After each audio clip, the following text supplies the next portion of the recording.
ಸಂಕ್ಷಿಪ್ತ ಕನ್ನಡ ವಾಲ್ಮೀಕಿ ರಾಮಾಯಣ ಬಾಲಕಾಂಡ. ಮರುದಿನ ಬೆಳಗ್ಗೆ ವಿಶ್ವಾಮಿತ್ರನು ನಸುನಗುತ್ತಾ, ರಾಮ, ನಿನ್ನ ಕಾರ್ಯದಿಂದ ನನಗೆ ಬಹಳ ಸಂತೋಷವಾಗಿದೆ. ನನಗೆ ತಿಳಿದ ಎಲ್ಲ ಅಸ್ತ್ರಗಳನ್ನೂ ನಿನಗೆ ಕೊಡುವೆನು. ನಿನಗೆ ಮಂಗಳವಾಗಲಿ. ಈ ದಿವ್ಯಾಸ್ತ್ರಗಳನ್ನು ಸ್ವೀಕರಿಸು ಎಂದು ಹೇಳಿ ಶುಚಿರ್ಭೂತರಾಗಿ ಪೂರ್ವ ದಿಕ್ಕಿಗೆ ನಿಂತು ದೇವತೆಗಳಿಗೂ ದುರ್ಲಭವಾದ ಅಸ್ತ್ರಗಳನ್ನು ರಾಮನಿಗೆ ಉಪದೇಶಿಸಿದನು. ವಿಶ್ವಾಮಿತ್ರನು ಜಪಿಸಿದೊಡನೆ ಆ ದಿವ್ಯಾಸ್ತ್ರಗಳೆಲ್ಲವೂ ರಾಮನ ಸಮೀಪದಲ್ಲಿ ಬಂದು ನಿಂತು ಅವನ ವಶವರ್ತಿಗಳಾದವು. ಅಸ್ತ್ರಗಳನ್ನು ಪಡೆದ ಮೇಲೆ ರಾಮನು ಅವುಗಳ ಉಪಸಂಹಾರ ಮಂತ್ರಗಳ ಉಪದೇಶವನ್ನೂ ಕೇಳಿ ಪಡೆದನು. ಅಲ್ಲದೆ ವಿಶ್ವಾಮಿತ್ರನ ಅಪ್ಪಣೆ ಪಡೆದು ಅವುಗಳ ಪ್ರಯೋಗವನ್ನೂ ಉಪಸಂಹಾರವನ್ನೂ ವಿಧಿವತ್ತಾಗಿ ಲಕ್ಷ್ಮಣನಿಗೂ ಉಪದೇಶ ಮಾಡಿದನು. ಅನಂತರ ರಾಮ ಲಕ್ಷ್ಮಣರು ಮಹಾ ತೇಜಸ್ವಿಯಾದ ವಿಶ್ವಾಮಿತ್ರ ಋಷಿಗೆ ನಮಸ್ಕರಿಸಿದ ನಂತರ ಮುಂದಕ್ಕೆ ಪ್ರಯಾಣ ಮಾಡಿದರು. ಮುಂದೆ ಪ್ರಯಾಣ ಮಾಡುತ್ತಿದ್ದಂತೆ ರಾಮನು ತನ್ನ ಮಧುರವೂ ಪ್ರೇಮಪೂರಿತವೂ ಆದ ಮಾತುಗಳಲ್ಲಿ, ಎದುರಿಗೆ ಕಾಣಿಸುತ್ತಿರುವ ಬೆಟ್ಟದ ಬಳಿ ಮೇಘದಂತಿರುವ ಆ ದಟ್ಟವಾದ ಅರಣ್ಯ ಯಾವುದು? ಆ ವನವು ಇಂಪಾದ ಪಕ್ಷಿಗಳ ಇಂಚರದಿಂದ ಕೂಡಿ ದೂರದಿಂದಲೇ ಆಕರ್ಷಿಸುತ್ತಿದೆ. ಇದರ ಸೌಮ್ಯತೆಯನ್ನು ನೋಡಿದರೆ ನಾವು ತಾಟಕಾವನವನ್ನು ದಾಟಿ ಬಂದಿದ್ದೇವೆ ಎನ್ನಿಸುತ್ತದೆ. ಇದು ಯಾರ ಆಶ್ರಮ? ಇದನ್ನು ತಿಳಿಯಲು ನನಗೆ ಕುತೂಹಲವಾಗಿದೆ ಎಂದು ಕೇಳಿದನು. ಅದಕ್ಕೆ ವಿಶ್ವಾಮಿತ್ರನು, ರಾಮ, ಇಲ್ಲಿ ವಿಷ್ಣುವು ಯುಗ ಯುಗಗಳಿಂದ ತಪಸ್ಸು ಮಾಡಿಕೊಂಡಿದ್ದನು. ವಾಮನನು ಪೂರ್ವದಲ್ಲಿ ನೆಲೆಸಿದ್ದ ಸ್ಥಳ ಇದು. ಇದಕ್ಕೆ ಸಿದ್ಧಾಶ್ರಮವೆಂದು ಹೆಸರು. ಇಲ್ಲಿ ವಿಷ್ಣುವು ತಪಸ್ಸು ಮಾಡುತ್ತಿದ್ದ ಕಾಲದಲ್ಲಿ ವಿರೋಚನನ ಮಗ ಬಲಿಚಕ್ರವರ್ತಿಯು ದೇವತೆಗಳನ್ನೆಲ್ಲ ಗೆದ್ದು ಸ್ವರ್ಗಲೋಕವನ್ನೂ ತನ್ನ ಆಳ್ವಿಕೆಗೆ ಒಳಪಡಿಸಿಕೊಂಡನು. ಬಲಿಯು ಯಜ್ಞವೊಂದನ್ನು ಮಾಡುತ್ತಿದ್ದಾಗ ಅಗ್ನಿಯೇ ಮೊದಲಾದ ದೇವತೆಗಳು ಇಲ್ಲಿಗೆ ಬಂದು ವಿಷ್ಣುವಿಗೆ ಈ ಸಮಾಚಾರವನ್ನು ತಿಳಿಸಿದರು. ವಿಷ್ಣುವು ತನಗಾಗಿ ತಪಸ್ಸು ಮಾಡುತ್ತಿದ್ದ ಕಾಶ್ಯಪ ಅದಿತಿ ದಂಪತಿಗಳಿಗೆ ಮಗನಾಗಿ ಹುಟ್ಟಿ ವಾಮನ ರೂಪವನ್ನು ತಾಳಿ ಬಲಿಚಕ್ರವರ್ತಿಯ ಬಳಿಗೆ ಬಂದನು. ಲೋಕಹಿತಕ್ಕಾಗಿ ಬಲಿಯನ್ನು 3 ಹೆಜ್ಜೆ ಭೂಮಿಯನ್ನು ದಾನವಾಗಿ ಬೇಡಿ ಪಡೆದು ತನ್ನ ಹೆಜ್ಜೆಗಳಿಂದ 3 ಲೋಕಗಳನ್ನೂ ಆಕ್ರಮಿಸಿ ಬಲಿಯನ್ನು ನಿಗ್ರಹಿಸಿ ತ್ರಿಲೋಕಗಳನ್ನು ಪುನಃ ದೇವೇಂದ್ರನ ವಶಕ್ಕೆ ಒಪ್ಪಿಸಿದನು. ಈ ಆಶ್ರಮವು ಆ ವಾಮನನ ನಿವಾಸ ಸ್ಥಾನವಾಗಿತ್ತು. ನಾನೂ ಇಲ್ಲಿಯೇ ಇದ್ದುಕೊಂಡಿರುವೆನು. ನನ್ನ ಯಜ್ಞ ಕಾರ್ಯಗಳಿಗೆ ವಿಘ್ನವನ್ನೊಡ್ಡುವ ರಾಕ್ಷಸರನ್ನು ನೀನು ಕೊಲ್ಲಬೇಕಾಗಿರುವುದು ಇಲ್ಲಿಯೇ. ನಾವು ಈಗ ಈ ಆಶ್ರಮವನ್ನು ಪ್ರವೇಶಿಸೋಣ ಎನ್ನುವಷ್ಟರಲ್ಲಿ ಸಿದ್ಧಾಶ್ರಮದ ನಿವಾಸಿಗಳು ಬಂದು ಇವರನ್ನು ಗೌರವಿಸಿ ಸತ್ಕರಿಸಿ ಸ್ವಾಗತಿಸಿದರು. ರಾಜಕುಮಾರರಿಬ್ಬರೂ ವಿಶ್ರಮಿಸಿಕೊಂಡ ನಂತರ ವಿಶ್ವಾಮಿತ್ರನಲ್ಲಿಗೆ ಬಂದು ಕೈಜೋಡಿಸಿಕೊಂಡು, ತಾವು ಈಗಲೇ ಯಜ್ಞದೀಕ್ಷೆಯನ್ನು ವಹಿಸಿರಿ. ಈ ಸಿದ್ಧಾಶ್ರಮವು ನಿಮಗೆ ಸಿದ್ಧಿಪ್ರದಾಯಕವಾಗಿ ನಿಮ್ಮ ಯಜ್ಞವು ಫಲಿಸಲಿ, ನಿಮ್ಮ ಮಾತು ಸತ್ಯವಾಗಲಿ ಎಂದರು. ವಿಶ್ವಾಮಿತ್ರನು ಒಡನೆಯೇ ಯಜ್ಞದೀಕ್ಷೆಯನ್ನು ಕೈಗೊಂಡನು. ರಾಜಕುಮಾರರಿಬ್ಬರೂ ರಾತ್ರಿಯೆಲ್ಲ ಜಾಗರೂಕರಾಗಿದ್ದು ಅರುಣೋದಯವಾಗುತ್ತಲೂ ಪ್ರಾತಃಸಂಧ್ಯಾದಿಗಳನ್ನು ಮುಗಿಸಿ ವಿಶ್ವಾಮಿತ್ರನ ಪದತಲದಲ್ಲಿ ನಮಸ್ಕರಿಸಿ ಕುಳಿತರು. ಎಲ್ಲಿ, ಯಾವಾಗ, ಏನು ಮಾಡಬೇಕು, ಏನು ಹೇಳಬೇಕು ಎಂಬುದನ್ನು ಅರಿತಿದ್ದ ರಾಮಲಕ್ಷ್ಮಣರು ದೇಶಕಾಲಗಳ ಔಚಿತ್ಯವನ್ನು ಅನುಸರಿಸಿ ವಿಶ್ವಾಮಿತ್ರನನ್ನು ಕುರಿತು, ಭಗವಾನ್ ಆ ನಿಶಾಚರರನ್ನು ನಿಗ್ರಹಿಸಬೇಕಾದ ಸಮಯ ಯಾವುದು? ಆ ಕ್ಷಣವೂ ಸ್ವಲ್ಪವೂ ಅತಿಕ್ರಮಣವಾಗಬಾರದು. ದಯವಿಟ್ಟು ಹೇಳಿ ಎಂದರು. ರಾಜಕುಮಾರರ ಈ ಯುದ್ಧಾತುರವನ್ನು ಕಂಡು ಅಲ್ಲಿದ್ದ ಋಷಿಗಳು ಸಂತೋಷಪಟ್ಟು, ಇಂದಿನಿಂದ ಮೊದಲುಗೊಂಡು 6 ರಾತ್ರಿಗಳ ಕಾಲ ನೀವು ಈ ಯಾಗವನ್ನು ರಕ್ಷಿಸಬೇಕು. ವಿಶ್ವಾಮಿತ್ರ ಮುನಿಗಳು ಅಷ್ಟು ಕಾಲವೂ ದೀಕ್ಷಾಬದ್ಧರಾಗಿ ಮೌನವನ್ನು ಆಚರಿಸುವರು ಎಂದರು. ಅಂತೆಯೇ ರಾಮಲಕ್ಷ್ಮಣರು 6 ದಿನಗಳೂ ಹಗಲು ರಾತ್ರಿಗಳಲ್ಲಿ ನಿದ್ರಾಲಸ್ಯಗಳನ್ನು ತೊರೆದು ಯಾವಾಗಲೂ ಧನುರ್ಬಾಣಗಳನ್ನು ಧರಿಸಿ ಸನ್ನದ್ಧರಾಗಿಕೊಂಡು ತಪೋವನವನ್ನು ರಕ್ಷಿಸತೊಡಗಿದರು. ಹೀಗೆ 5 ದಿನಗಳು ಕಳೆದವು. 6ನೇ ದಿನ ಬೆಳಗಾಗಲು ರಾಮನು ಲಕ್ಷ್ಮಣನಿಗೆ ಏಕಾಗ್ರಚಿತ್ತದಿಂದ ಸಿದ್ಧನಾಗಿರು ಎಂದನು. ಇತ್ತ ಯಜ್ಞ ಕಾರ್ಯವು ಸಾಂಗವಾಗಿ ನಡೆಯುತ್ತಿತ್ತು. ಆಗ ಇದ್ದಕ್ಕಿದ್ದಂತೆ ಆಕಾಶದಲ್ಲಿ ಮಹಾಶಬ್ದವು ಕೇಳಿಸಿತು. ಆಕಾಶವನ್ನೆಲ್ಲ ಕವಿದು ಬರುವ ಮೇಘಗಳಂತೆ ಮಾರೀಚ ಸುಬಾಹುಗಳೂ ಅವರ ಅನುಯಾಯಿಗಳೂ ಮಾಯೆಯನ್ನಾವರಿಸಿ ಓಡಿಬಂದು ರಕ್ತದ ಧಾರೆಯನ್ನು ಸುರಿಸಿದರು. ಯಜ್ಞ ವೇದಿಕೆಯು ರಕ್ತ ಪ್ರವಾಹದಿಂದ ಸುತ್ತುವರಿಯಲ್ಪಟ್ಟರೂ ವೇದಿಕೆಯೊಳಗಣ ಅಗ್ನಿಯು ಜ್ವಲಿಸುತ್ತಿತ್ತು. ಅವರನ್ನು ಅಂತರಿಕ್ಷದಲ್ಲಿ ಕಂಡ ರಾಮನು ಓಡಿಬಂದು ಮಾನವಾಸ್ತ್ರವನ್ನು ಪ್ರಯೋಗಿಸಿದನು. ಅದು ಮಾರೀಚನನ್ನು 100 ಯೋಜನಗಳ ದೂರ ಸೆಳೆದೊಯ್ದು ಸಮುದ್ರದ ನೀರಿನಲ್ಲಿ ಹೊತ್ತು ಹಾಕಿತು. ನಂತರ ಸುಬಾಹುವನ್ನು ಆಗ್ನೇಯಾಸ್ತ್ರದಿಂದಲೂ ಇತರ ರಾಕ್ಷಸಾನುಯಾಯಿಗಳನ್ನು ವಾಯುವ್ಯಾಸ್ತ್ರದಿಂದಲೂ ಕೊಂದು ಹಾಕಿದನು. ಎಲ್ಲರಿಗೂ ಸಂತೋಷವಾಯಿತು. ವಿಶ್ವಾಮಿತ್ರನು ಯಜ್ಞವನ್ನು ನಿರ್ವಿಘ್ನವಾಗಿ ಮುಗಿಸಿ ಯಾವ ರೀತಿಯಿಂದಲೂ ಉಪದ್ರವ ಉಂಟಾಗುವುದನ್ನು ಕಂಡು, ರಾಮ, ನನ್ನ ಕಾರ್ಯಸಿದ್ಧಿಯಾಯಿತು. ಗುರುವಿನ ಮಾತನ್ನು ನೀನು ನಡೆಸಿಕೊಟ್ಟೆ. ಸಿದ್ಧಾಶ್ರಮವೆಂಬ ಈ ಆಶ್ರಮದ ಹೆಸರು ಸಾರ್ಥಕವಾಯಿತು ಎಂದನು. ರಾಮಲಕ್ಷ್ಮಣರು ಅಂದಿನ ರಾತ್ರಿಯನ್ನು ಅಲ್ಲೇ ಕಳೆದರು. ಬೆಳಗ್ಗೆ ನಿತ್ಯಕರ್ಮಗಳನ್ನು ತೀರಿಸಿಕೊಂಡು ವಿಶ್ವಾಮಿತ್ರ ಮತ್ತಿತರ ಋಷಿಗಳಿದ್ದ ಸ್ಥಳಕ್ಕೆ ಬಂದು, ನಮ್ಮ ಮುಂದಿನ ಕರ್ತವ್ಯವೇನು ಎಂದು ಅಪ್ಪಣೆಯಾಗಬೇಕು ಎಂದರು. ಆಗ ಅಲ್ಲಿದ್ದ ಮಹರ್ಷಿಗಳು ವಿಶ್ವಾಮಿತ್ರನ ಅಪ್ಪಣೆಯಂತೆ, ರಾಮ, ಮಿಥಿಲೆಯ ರಾಜನಾದ ಜನಕನು ಮಾಡಲು ಉದ್ದೇಶಿಸಿರುವ ಧರ್ಮಪ್ರದವಾದ ಯಜ್ಞವೊಂದಕ್ಕಾಗಿ ನಾವೆಲ್ಲರೂ ಹೋಗಲಿರುವೆವು. ನೀನೂ ಸಹ ನಮ್ಮೊಂದಿಗೆ ಬಾ. ಅಲ್ಲಿ ಹಿಂದೆ ದೇವತೆಗಳು ಜನಕನಿಗೆ ಕೊಟ್ಟ ಅದ್ಭುತವಾದ ಧನುಸ್ಸೊಂದಿರುವುದು. ಅದನ್ನು ಅನುಸಂಧಾನ ಮಾಡಲು ಯಾರಿಗೂ ಈವರೆಗೆ ಸಾಧ್ಯವಾಗಿಲ್ಲ. ನೀನು ಅದನ್ನು ನೋಡಬಹುದು ಎಂದರು. ಅಂತೆಯೇ ಅವರೆಲ್ಲರೂ ಸಿದ್ಧಾಶ್ರಮವನ್ನು ಬಿಟ್ಟು ಉತ್ತರ ದಿಕ್ಕಿಗೆ ಪ್ರಯಾಣ ಹೊರಟು ಸಂಜೆಯ ವೇಳೆಗೆ ಶೋಣಾ ನದಿಯ ದಡಕ್ಕೆ ಬಂದು ಸೇರಿದರು.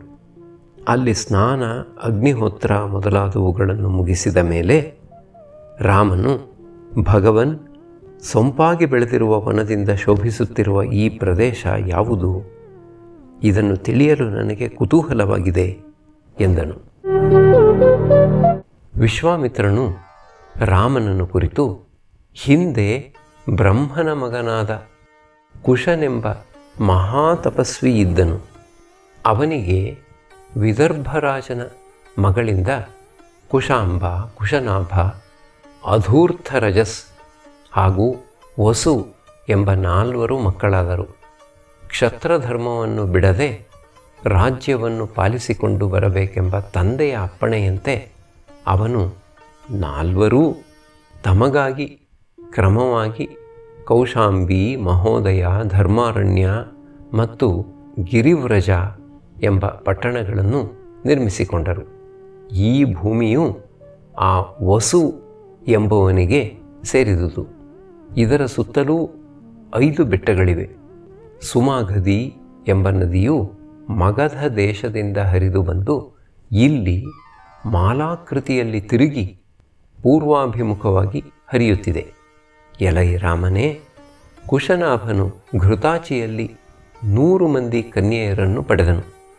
ರೂಪ ಯೌವನ ಸಂಪನ್ನಯರಾದ ಅವರು ಒಮ್ಮೆ ಉದ್ಯಾನವನದಲ್ಲಿ ವಿಹರಿಸುತ್ತಿದ್ದಾಗ ವಾಯುದೇವನಿಗೆ ಅವರನ್ನು ಕಂಡು ಆಸೆಯಾಗಿ ಮನುಷ್ಯತ್ವವನ್ನು ತ್ಯಜಿಸಿ ತನ್ನನ್ನು ವರಿಸುವಂತೆ ಕೇಳಿಕೊಂಡನು. ಅವರು ಅದಕ್ಕೆ ಒಪ್ಪದೆ, ತಂದೆಯು ತಮ್ಮನ್ನು ಯಾರಿಗೆ ಕೊಡುವನೋ ಅವನನ್ನೇ ವರಿಸುವುದಾಗಿ ಹೇಳಲು ವಾಯುವು ಕೋಪದಿಂದ ಅವರ ಶರೀರವನ್ನು ಪ್ರವೇಶಿಸಿ ಅವರನ್ನು ಕುಗ್ಗಿಸಿ ಕುರೂಪಿಗಳನ್ನಾಗಿಸಿ ಬಿಟ್ಟನು. ವಾಯುವಿನ ಹೊಡೆತಕ್ಕೆ ಸಿಕ್ಕಿದ ಅವರು ಅಳುತ್ತಾ ಅರಮನೆಗೆ ಬಂದು ಸೇರಿದರು. ನಡೆದುದನ್ನು ಕೇಳಿದ ಕುಶನಾಭನು ಆ ಕನ್ಯೆಯರ ಒಗ್ಗಟ್ಟನ್ನೂ ಧೈರ್ಯ ಸಹನೆಗಳನ್ನು ಕ್ಷಮಾಗುಣವನ್ನು ಬಹುವಾಗಿ ಶ್ಲಾಘಿಸಿದನು. ಪರಾಕ್ರಮಶಾಲಿಯಾದ ಆ ಕಾಕುತ್ಸ ವಂಶದ ರಾಜನು ಮಕ್ಕಳ ವಿವಾಹದ ವಿಷಯವಾಗಿ ಮಂತ್ರಿಗಳೊಡನೆ ಆಲೋಚಿಸತೊಡಗಿದನು. ಇದೇ ಕಾಲದಲ್ಲಿ ತಪಸ್ಸಿನಲ್ಲಿ ನಿರತನಾಗಿದ್ದ ಚೂಳಿ ಎಂಬ ಮಹರ್ಷಿಯನ್ನು ಊರ್ಮಿಳೆಯ ಮಗಳಾದ ಸೋಮದ ಎಂಬ ಗಂಧರ್ವ ಸ್ತ್ರೀಯು ಸೇವಿಸಿಕೊಂಡಿದ್ದಳು. ಆತನ ತಪಸ್ಸು ಮುಗಿಯುತ್ತಲೂ ಭಕ್ತಿಯಿಂದ ಕೈಮುಗಿದು ನಿಂತ ಅವಳನ್ನು ಕುರಿತು, ನಿನ್ನ ಸೇವೆಯಿಂದ ನಾನು ಪ್ರೀತನಾಗಿದ್ದೇನೆ, ನಿನಗೇನು ಬೇಕು ಹೇಳು, ಕೊಡುವೆ ಎನ್ನಲು ಅವಳು ಯಾರೊಬ್ಬರಿಗೂ ಭಾರ್ಯೆಯಲ್ಲದ ತನಗೆ ಬ್ರಹ್ಮಸ್ವರೂಪಿಯಾದ ಪುತ್ರನನ್ನು ಅನುಗ್ರಹಿಸಬೇಕೆಂದು ಕೇಳಿಕೊಂಡಳು. ಆಗ ಆ ಮಹರ್ಷಿಯು ತನ್ನ ಮನಸ್ಸಂಕಲ್ಪದಿಂದಲೇ ಬ್ರಹ್ಮದತ್ತನೆಂಬ ಮಗನನ್ನು ಸೃಷ್ಟಿಸಿ ಆಕೆಗೆ ಕೊಟ್ಟನು. ಸೋಮದೆಯ ಮಗನಾದ ಆ ಬ್ರಹ್ಮದತ್ತನು ಕಾಂಪಿಲ್ಯ ನಗರಕ್ಕೆ ರಾಜನಾದನು. ಕುಶನಾಭರಾಜನು ಈ ಬ್ರಹ್ಮದತ್ತನಿಗೆ ತನ್ನ 100 ಮಂದಿ ಕನ್ಯೆಯರನ್ನೂ ಮದುವೆ ಮಾಡಿಕೊಟ್ಟನು. ಬ್ರಹ್ಮದತ್ತನು ಅವರನ್ನು ಪಾಣಿಗ್ರಹಣ ಮಾಡುತ್ತಲೇ ಅವರಿಗೆಲ್ಲ ಬಂದಿದ್ದ ವಾಯು ವಿಕಾರವು ಸಂಪೂರ್ಣವಾಗಿ ಬಿಟ್ಟು ಹೋಯಿತು. ಅವರೆಲ್ಲರೂ ಮೊದಲಿನಂತೆ ಕಳೆಕಳೆಯಾಗಿ ಶೋಭಿಸತೊಡಗಿದುದನ್ನು ಕಂಡು ಕುಶನಾಭನಿಗೂ ಸೋಮದೆಗೂ ಬಹಳ ಸಂತೋಷವಾಯಿತು. ಸೋಮದೆಯು ಕುಶನಾಭನನ್ನು ಕೊಂಡಾಡಿ ತನ್ನ 100 ಮಂದಿ ಸೊಸೆಯರನ್ನೂ ಹತ್ತಿರಕ್ಕೆ ಕರೆದು ಒಬ್ಬೊಬ್ಬರನ್ನೂ ಆಲಂಗಿಸಿಕೊಂಡಳು. ಬ್ರಹ್ಮದತ್ತನು ತನ್ನ ಹೆಣ್ಣು ಮಕ್ಕಳನ್ನು ಮದುವೆ ಮಾಡಿಕೊಂಡು ಹೊರಟು ಹೋದ ಮೇಲೆ ಗಂಡು ಮಕ್ಕಳಿಗಾಗಿ ಕುಶನಾಭನು ಪುತ್ರಕಾಮೇಷ್ಟಿ ಯಾಗವನ್ನು ಮಾಡಿದನು. ಯಾಗವು ನಡೆಯುತ್ತಿದ್ದಾಗ ಬ್ರಹ್ಮನ ಮಗನೂ ಕುಶನಾಭನ ತಂದೆಯೂ ಅಂತರಿಕ್ಷದಲ್ಲಿ ಪ್ರತ್ಯಕ್ಷನಾಗಿ, ಮಗನೇ, ನಿನಗೆ ಹುಟ್ಟುವ ಗಾಧಿ ಎಂಬ ಮಗನಿಂದ ನೀನು ಲೋಕದಲ್ಲಿ ಶಾಶ್ವತವಾದ ಕೀರ್ತಿಯನ್ನು ಪಡೆಯುತ್ತೀ ಎಂದು ನುಡಿದು ಅಂತರ್ಧಾನನಾದನು. ಕೆಲ ಕಾಲದ ನಂತರ ಕುಶನಾಭನಿಗೆ ಹುಟ್ಟಿದ ಮಗನಿಗೆ ಗಾಧಿ ಎಂದು ಹೆಸರಿಟ್ಟರು. ಎಲೈ ಕಾಕುತ್ಸನೇ, ಪರಮಧಾರ್ಮಿಕನಾದ ಆ ಗಾಧಿಯೇ ನನ್ನ ತಂದೆ. ಕುಶವಂಶದಲ್ಲಿ ಹುಟ್ಟಿದವನಾದ್ದರಿಂದ ನನಗೆ ಕೌಶಿಕನೆಂದೂ ಹೆಸರು. ಸತ್ಯವತಿ ಎಂಬ ನನ್ನ ಅಕ್ಕನನ್ನು ರುಚೀಕನೆಂಬ ಋಷಿಗೆ ಕೊಟ್ಟು ಮದುವೆ ಮಾಡಿದ್ದರು. ಪತಿಯನ್ನೇ ಆಶ್ರಯಿಸಿಕೊಂಡು ಸಶರೀರೆಯಾಗಿ ಸ್ವರ್ಗವನ್ನು ಸೇರಿದ ಅವಳು ಲೋಕಹಿತಾರ್ಥವಾಗಿ ಹಿಮವತ್ ಪರ್ವತದಲ್ಲಿ ಹುಟ್ಟಿ ಕೌಶಿಕಿ ಎಂಬ ಪುಣ್ಯ ನದಿಯಾಗಿ ಹರಿಯುತ್ತಿರುವಳು. ಆದ್ದರಿಂದಲೇ ನನಗೆ ಅಲ್ಲಿ ತಪಸ್ಸು ಮಾಡಲು ಇಷ್ಟ ಎಂದನು. ಆ ರಾತ್ರಿಯನ್ನು ಅವರು ಶೋಣಾ ನದಿ ತೀರದಲ್ಲಿಯೇ ಕಳೆದರು. ಬೆಳಗಾಗುತ್ತಲೂ ವಿಶ್ವಾಮಿತ್ರನು ಸುಪ್ರಭಾತವನ್ನು ಹೇಳಿ ರಾಮಲಕ್ಷ್ಮಣರನ್ನು ಎಬ್ಬಿಸಿದನು. ಪ್ರಾತರ್ವಿಧಿಗಳೆಲ್ಲ ಮುಗಿದ ಮೇಲೆ ಅವರು ಮುಂದಿನ ಪ್ರಯಾಣಕ್ಕೆ ಮನಸ್ಸು ಮಾಡಲು ರಾಮನು ಅಗಲವಾಗಿಯೂ ಅಲ್ಲಲ್ಲಿ ಮರಳ ದಿಣ್ಣೆಗಳಿಂದ ಕೂಡಿಯೂ ಇರುವ ಈ ಶೋಣಾ ನದಿಯನ್ನು ನಾವು ಯಾವ ಮಾರ್ಗವಾಗಿ ದಾಟಬೇಕು ಎಂದು ಕೇಳಲು ವಿಶ್ವಾಮಿತ್ರನು, ಮಹರ್ಷಿಗಳೆಲ್ಲ ಹೋಗುತ್ತಿರುವ ದಾರಿಯಲ್ಲೇ ನಾವೂ ಹೋಗೋಣ ಎಂದನು. ಮಹರ್ಷಿಗಳು ಅಂತೆಯೇ ಅವನನ್ನು ನದಿ ದಾಟಿಸಿ ಅನೇಕ ವನಗಳನ್ನು ತೋರಿಸುತ್ತಾ ಮುಂದೆ ಸಾಗಿದರು. ಮಧ್ಯಾಹ್ನದ ಹೊತ್ತಿಗೆ ಅವರು ಶೋಣಾ ಗಂಗಾ ಸಂಗಮ ಸ್ಥಾನಕ್ಕೆ ಬಂದು ಸೇರಿದರು.